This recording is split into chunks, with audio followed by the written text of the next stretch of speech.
EVM की भी बात देखा जाए, सुरक्षा की बात देखा जाए। सतवीर जी, भारतीय जनता पार्टी से आप हैं, वन नेशन वन इलेक्शन की बात हुई और चारों तरफ इसका स्वागत भी हो रहा है, विरोध भी हो रहा है, जैसा भाई साहब ने कहा।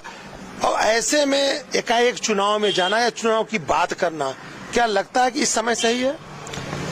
देखिए, आपको समझना होगा, कोई भी जो देश होता है, राज्य होता है, राष्ट्र होता है, उसकी एक अपनी संस्कृति, एक प्रवृत्ति होती है और जन भावनाओं के आधार पर देश चलता है। जब ये देश गुलामी के कालखंड में था तो हमने देखा कि कई हम पे आक्रमण हुए, मुगल आए, डच आए, फ्रांस के आए, अंग्रेजों ने कई वर्षों तक हम पे राज किया।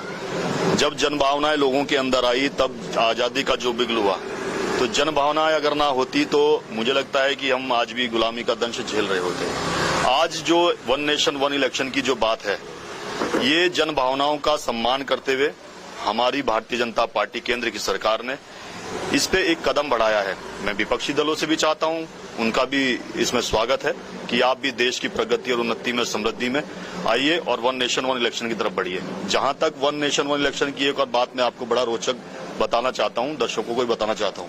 1952 में इस देश ने, जब हमारा संविधान लागू हो गया था, तो 1952 में हमने सबसे पहला इलेक्शन इस देश में होता है, तो वन नेशन वन इलेक्शन के आधार पर हुआ। उसके बाद 57 में वन नेशन वन इलेक्शन पे हुआ, 1962 में वन नेशन वन इलेक्शन हुआ, 1967 में वन नेशन वन इलेक्शन हुआ। मेरा कहने का ये है कि जो संविधान निर्माता जो थे, उस समय के जो लोग थे, जिन्होंने इस बात का गहनता से अध्ययन किया होगा कि वन नेशन वन इलेक्शन इस देश की आवश्यकता है, देश की आवश्यकता के साथ साथ सुनहरे भविष्य के लिए भी एक बहुत बड़ा कदम है। 67 तक हुए, मैंने बताया आपको, 20 साल तक हम वन नेशन वन इलेक्शन के हिसाब से इस देश में के अंदर चुनाव होते रहे। एकाएक ऐसा क्या होता है कि 67 के बाद 68-69 में कुछ विधानसभाओं की, कुछ राज्यों की विधानसभाओं को भंग कर दिया जाता है। 1971 में फिर ऐसा क्या होता है कि लोकसभा के चुनाव पहले कर दिए जाते हैं। उसका मूल कारण आपको समझना होगा कि उसके मूल में और जाना होगा आपको।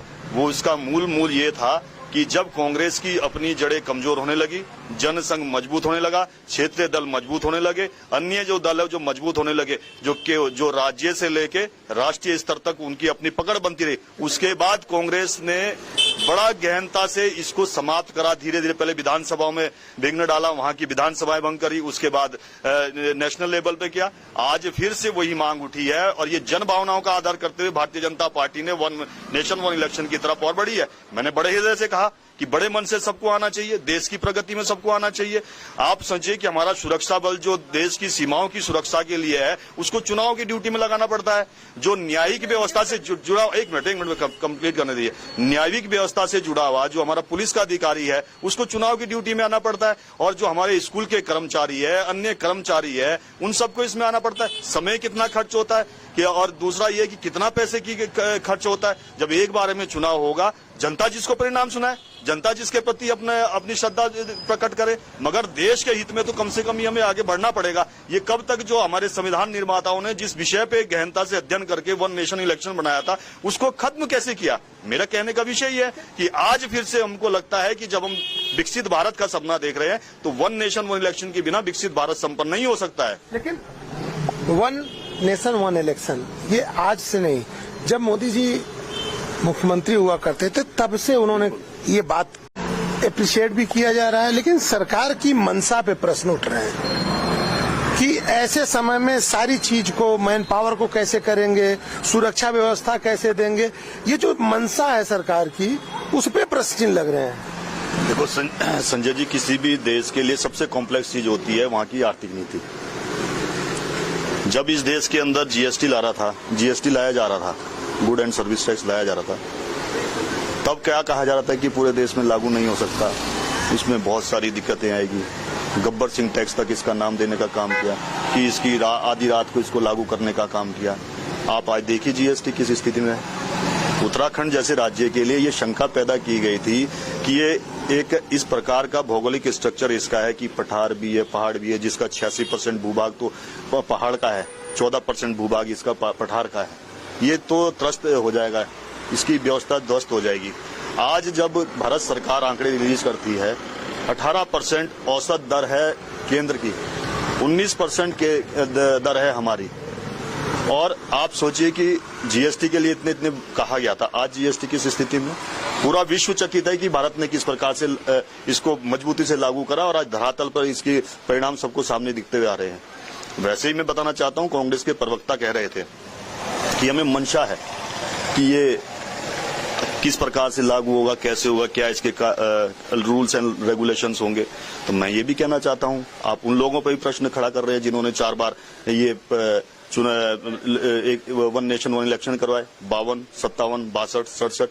क्या उस समय के जो प्रधानमंत्री या मुख्यमंत्री या जो व्यवस्थाएं थी, क्या वो संविधान के अनुरूप नहीं थी, ये संविधान के विपरीत थी? मैं बिल्कुल नहीं कहूंगा कि वो संविधान के विपरीत थी या संविधान के खिलाफ थी। उस समय के जो हमारे संविधान शिल्पी थे, उन लोगों ने, उनका संविधान आज तक चलता आ रहा है। और जहां तक उमा जी ने कहा कि जन भावनाओं, कहीं जन भावनाएं नहीं दिखनी, मैं और सड़कों पे कोई लोग नहीं दिख रहा है, तो मैं बताना चाहता हूं 2009 में एक सर्वे हुआ था। मैं दर्शकों को बताना चाहता हूं कि राजेंद्र लहरी और महात्मा गांधी जी का सर्वे हुआ था। तो मैं इसमें किसी का कद छोटा या बड़ा करने की मंशा मेरी नहीं है, मगर जब सर्वे ऑल ओवर द वर्ल्ड हुआ था उसमें, तो सर्वे में एक चीज निकल के आई थी, 80% राजेंद्र लहरी को वोट मिला था, उसमें 20% महात्मा गांधी जी को मिला था।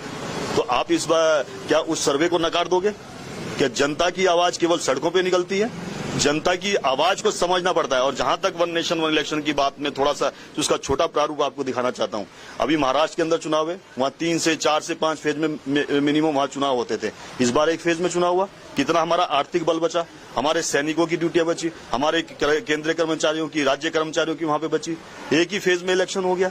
उस समय भी हमें कितना आर्थिक लाभ होता होगा, कितनी सुरक्षा में हमें, जो सुरक्षा, जो कंपनियां एक दूसरे जगह से दूसरे जाती है, एक स्टेट दूसरे स्टेट से मांगते, तमाम तरह की चीजें, कई तरह की पॉलिसीज बनानी पड़ती है। मुझे कुल मिला के लगता है कि जिन लोगों ने, जब तक उनके लिए अनुकूल परिस्थितियां थी, तब तक उन्होंने अपने लिए वन नेशन वन इलेक्शन का उपयोग किया। जैसे ही उनको लगा, उन्होंने उसके बाद विधानसभाएं भंग करना शुरू करी। 1971 में उन्होंने लोकसभा के चुनाव पहले करवाने शुरू कर दिए, और उसके बाद हमने देखा है कि किस प्रकार से अन्य दलों के अंदर विघटन हुआ। मैं ये कहना चाहता हूं, भारत सरकार ने जो कदम उठाया है, ये स्वागत योग्य कदम है। देश की मांग है, देश के हित में है, लोगों के हित में है, और स्वर्णिम भारत के लिए ये बहुत महत्वपूर्ण कदम है।